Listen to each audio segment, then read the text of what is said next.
anything you work hard at, anything you put a lot of effort into, anything you sweat over to make it happen, the question is, why are you working so hard? The answer is, your programs and your subconscious don't support that.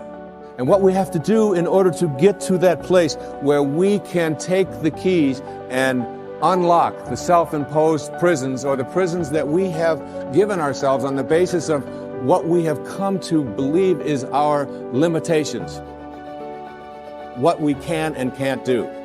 We have to let go of that. And I call it rewriting our agreement with reality.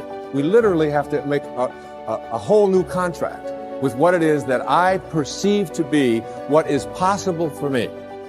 And in order to do that, we have to shift out of the things that we have come to believe in, and everything that you came to this program watching tonight that you believe in was handed to you by someone else outside of you, was handed to you by the experiences or testimony of someone in the past. And because it comes from outside of you, there is still an element of doubt. And this element of doubt isn't bad, but it keeps you from reaching higher levels, because what you think about is what expands. And if you're thinking doubt, then doubt is what expands. When you visualize a goal that you want to achieve, it's not in the future.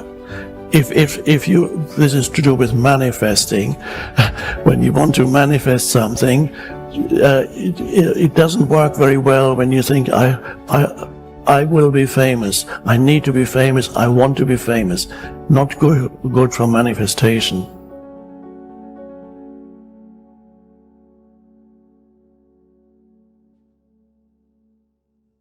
If you want to manifest something, you have to start with the foundation for manifestation is always the present moment. It's not the future. It works very simply. Jesus explained it in one sentence, just one sentence.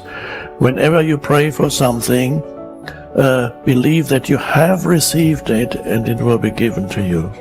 But you and I, when we choose to create something new in our lives, when we choose to heal our bodies, when we hold the image in our mind of what it is that we choose to create, the act of holding the image in our minds is the act of us reaching into the potential of this field, of the divine matrix.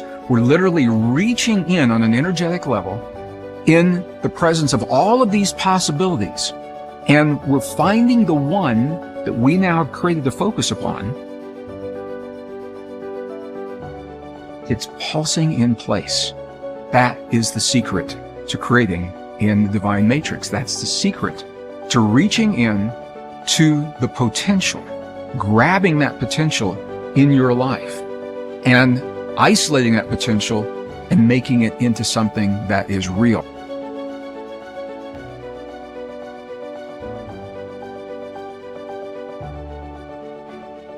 Another new way of being for me is to think of yourself in terms of personal authority rather than being an authoritarian. Personal authority. A person who has authority never needs to dominate anyone else, ever. Dominating doesn't become necessary. In business, you can have authority. The people who have the most authority are the ones who listen the most, and the ones who are the most conscientious about what do other people have to say.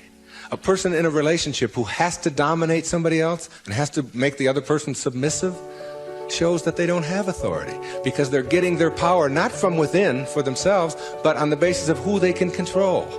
And that never lasts. That never lasts. The only thing that lasts is having inner power, if you will. Know thyself. That's what Shakespeare said. Know thyself. The more you know yourself, the more you become honest with yourself, honesty becomes just a way of life.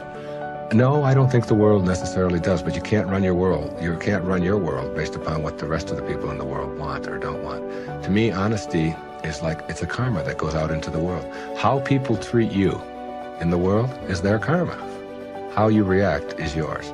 And when you react to it with dishonesty, That's what you're putting out into the world, dishonesty. And when you put dishonesty out into the world, that's what's going to come back to you, because what goes out is what comes back. That all, as you sow, so shall you reap. I mean, it's in every great institution that there is in the world, whether it's a religion or a philosophy or whatever.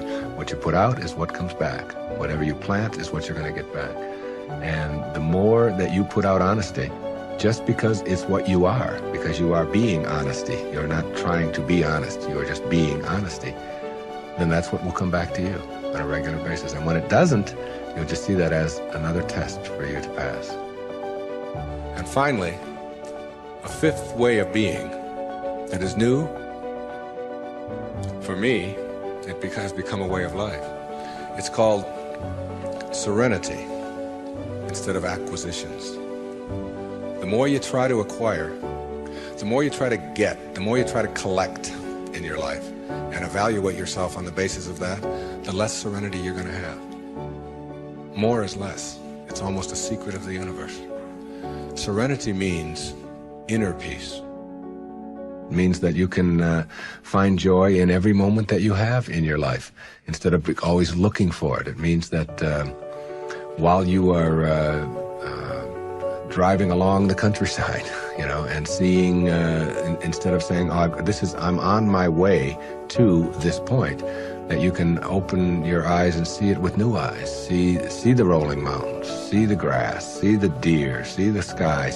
You can just stop wherever you are in this second, wherever you are, and just look around you, and you can begin to appreciate just your surroundings and your environment. Then you can begin to appreciate the people that are in your life, and even the ones that are negative and you're having the most difficulty with.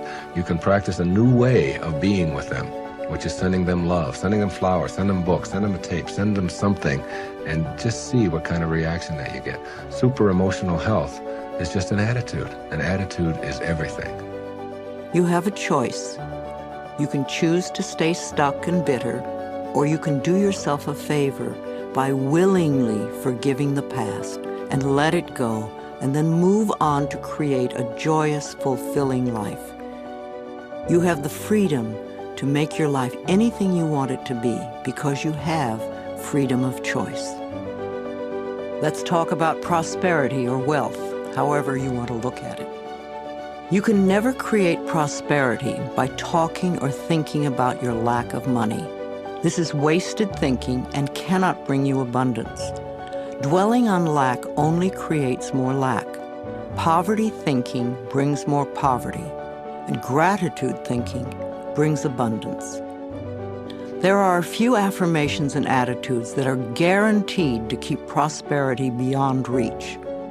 Resenting other people for the amount of money they may have just puts up a wall between you and your own flow. Open your consciousness to new ideas about money, and it will be yours. There is never enough money. Now that is a terrible affirmation to use. Also the one, money goes out faster than it comes in.